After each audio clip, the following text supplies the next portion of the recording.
Friends, আজকে আমি বানাবো মাটনের ঝোল। দেখুন, পেঁয়াজ, আদা, রসুন, কাঁচা লঙ্কা নিয়েছি ম্যারিনেশনের জন্য। আর ফোড়ন নিয়েছি দারচিনি, লবঙ্গ, এলাচ। এই মাটনটা আমি একটু নুন আর হলুদ দিয়ে আর ম্যারিনেশন করছি। পেঁয়াজ, আদা, রসুন, কাঁচা লঙ্কার যে পেস্ট, সেই পেস্টটা দিয়ে আমি এই মাটনটা মেখে নেব, মানে ম্যারিনেশন করে রাখবো। কিছুক্ষণের জন্য এটা ম্যারিনেশন করে রাখতে হবে। আর বেরেস্তা করব পেঁয়াজগুলো কুচি কুচি করে কেটে নিয়ে তেলের মধ্যে একটু নুন আর একটু চিনি দিয়ে বেরেস্তা করতে হবে, যাতে এটা পুরো লালও হয়ে যায় পেঁয়াজটা।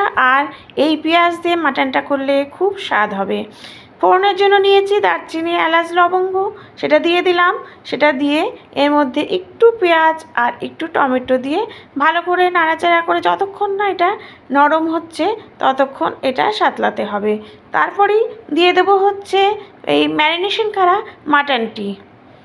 মাটনটা দিয়ে ভালো করে নাড়াচাড়া করতে হবে, অনেকক্ষণ ধরে এটা সাঁতলাতে হবে। দেখুন, আমি একটু চায়ের লিকার করছি।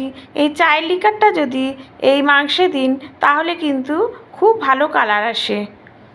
মাটনটা দেখছেন কিভাবে পুরো মাটনের সাথে মশলাটা পুরো লেগে গেছে, মানে সাঁতলানো হয়ে গেছে। প্রেসারে দিয়েছি চায়ের লিকার, এই আলুগুলো আর বেরেস্তাটা মাটনের সাথে দিয়ে 5-6টা সিটি মারলেই কিন্তু মাটনটা রেডি হয়ে যাবে। দেখুন, রেডি হয়ে গেছে। আমি আলুগুলোকে তুলে রেখেছি এবং এর মধ্যেই একটু গরম মশলা, একটু ঘি দিয়ে ফুটিয়ে নিলেই রেডি হয়ে যাবে। এটা আমি পুরো ওই আলুর মধ্যে ঢেলে দেব। তার মানে মাটন আমার রেডি হয়ে গেছে।